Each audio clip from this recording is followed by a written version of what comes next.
भक्ति में है अपार शक्ति। मुजफ्फरपुर चकवासू निवासी, पेशे से शिक्षक रही कृष्णा रानी उर्फ कृष्णा माता बम आज किसी परिचय की मोहताज नहीं है।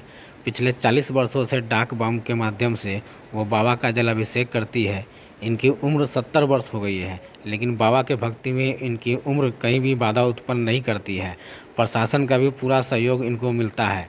पिछले 2 वर्षों से कोरोना के कारण वो बाबा का दर्शन नहीं कर पा रही थी, लेकिन इस बार उन्होंने सावन की पहली सोमवारी पर उज्जैन स्थित महाकालेश्वर ज्योतिर्लिंग का दर्शन कर जलाभिषेक की और रविवार 24 जुलाई को कांवड़ लेकर सुल्तानगंज के लिए रवाना हो जाएगी। 26 जुलाई की सुबह देवघर स्थित बाबा बैद्यनाथ का दर्शन पूजन करेगी। उनके इस भक्ति से भाव विभोर होकर निवर्तमान वार्ड पार्षद और उनके साथियों ने शनिवार को उनके आवास पर माला पहनाकर वो मोमेंटो देकर सम्मानित किया। जय हिंद साथियों, मैं डॉक्टर सादात खयाम, पूर्व वायु सैनिक, अपने दिग्गज भारत जो राष्ट्रीय संगठन है पूर्व वायु सैनिकों का, पूर्व सैनिकों का, उसकी तरफ से कृष्णा बम जी को बहुत बहुत आभार प्रकट करते हैं, क्योंकि पिछले 40 साल से हमारे देश का ही नहीं, हमारे पूरे वर्ल्ड में उन्होंने नाम कमाया है अपना। और हम लोग तो सिर्फ देश की सेवा कर रहे थे, समाज की सही सेवा तो ये लोग कर रही हैं। आज बहुत खुश हैं हम लोग, हम पूरे फौजी लोग यहाँ पर आए हैं, भारतीय वायुसेना, भारतीय थल सेना, जल सेना, सबके रिप्रेजेंटेटिव हैं हमारे यहाँ, और मैडम के सकुशल लौटने की कामना करते हैं। बहुत बहुत धन्यवाद मैम, बिल्कुल सलूट है आपके लिए हम लोगों की तरफ से। Thank you very much ma'am. कब निकलना है? कल रविवार को ट्रेन से पटना से सुल्तानगंज के लिए जाना है। सोमवार को इस बार मैं डाक कांवर उठाऊंगी और मंगल को सुबह चढ़ाऊंगी। 2 साल में कोरोना के कारण जब मंदिर बंद हो गया तो सबों के लिए मंदिर बंद था, तो मेरे लिए भी बंद था।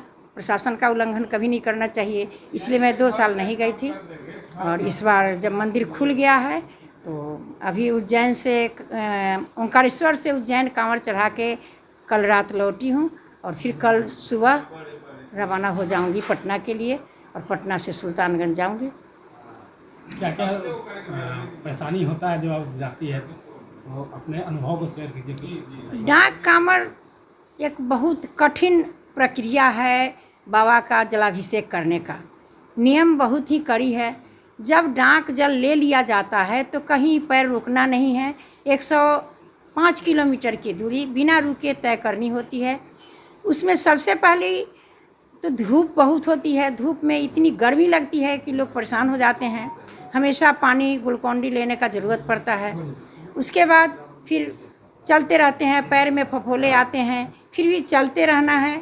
लेकिन एक शिव की असीम कृपा है, सुल्तानगंज से देवघर बाबा बैद्यनाथ की ऐसी कृपा बरसती है कि जो डाक कांवर लेके चलते हैं, कांवर लेके भी चलते हैं, उनको लगता है कि एक कोई मेरा सहयोगी साथ चल रहा है, और अनुभव ख़त्म हो जाता है, फीलिंग ख़त्म होती है। और पूरे रास्ते 16 से 17 घंटे में दूरी तय करके सुबह मंगलवार को मैं पहुंचूंगी। पहले सोमवार को जाती थी, लेकिन रास्ते में बहुत प्रशासन को दिक्कत होती है लोगों को भीड़ से बचाने के लिए, इसलिए मैंने सोमवार छोड़ के अब सोमवार दिन चलूँगी और मंगल को जल चढ़ाऊँगी। अब आप इतनी पॉपुलर हो गई है तो प्रशासन का सहयोग मिलता है कि नहीं आपको? नहीं, प्रशासन का सहयोग सब दिन मिला है मुझे। सब दिन प्रशासन 100 किलोमीटर की दूरी में कभी भी कहीं नहीं छोड़े हैं। कभी 100 के तादाद में 5, 10, 15, 20 जैसी जहाँ ज़रूरत पड़ी, कभी प्रशासन मुझे आज तक अकेला छोड़े ही नहीं है। हर जगह सहयोग मिला है। और लास्ट में बाबा का जगह लगा दीजिए। हाँ, ओम नमः शिवाय, बोल बम बोल बम, बोल बम का नारा है बाबा एक सहारा, बोल बम का नारा है बाबा एक सहारा है। कल्याण हो, बोल बम का नारा है। ओम नमः शिवाय।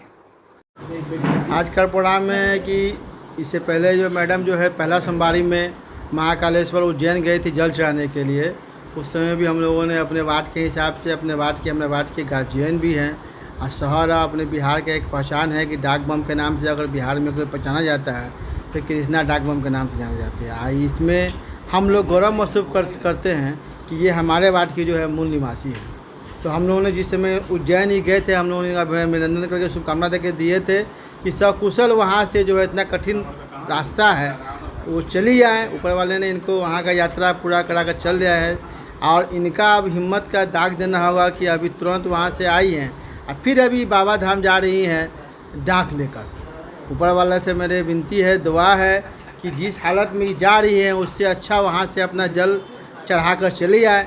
क्या कि भाई इनका भी परिवार है, हम लोग भी इनके परिवार के सदस्य हैं और हर शहर का आदमी इनका जो है कामना चाहता है कि रहें अपना। और ये सब भी हम लोग दुआ के लिए कहे हैं कि वहाँ जाकर जल चढ़ाकर शहर देश अपने मुल्क मोहल्ला के लिए सुख शांति सौहार्द का कामना करके आएँ। और इनका जो मनोकामना है जो जल चढ़ाने का आसान से ऊपर वाला करा दे। क्या कि इनका उम्र 70 प्लस जा रहा है। एक आदमी 60 साल के बाद रिटायर होने के बाद घर पकड़ लेता है, 10 साल ओवर जाने के बाद भी अभी भी जो जवान लोग पहलैया थे बाबा धाम आने में थक जाते हैं, इस उम्र में बाबा धाम जा रही हैं, बहुत गौरव की बात है। और शायद 40वां इनका शायद जो है ये होगा। तो हम लोग का इनका पूरा सहयोग है, शुभकामना है और बिन दुआ है कि सकुशल जाके जल चढ़ा के बाबा का चले आए। मैं इकबाल कुरैशी, वार्ड 538, नगर निगम मुजफ्फरपुर।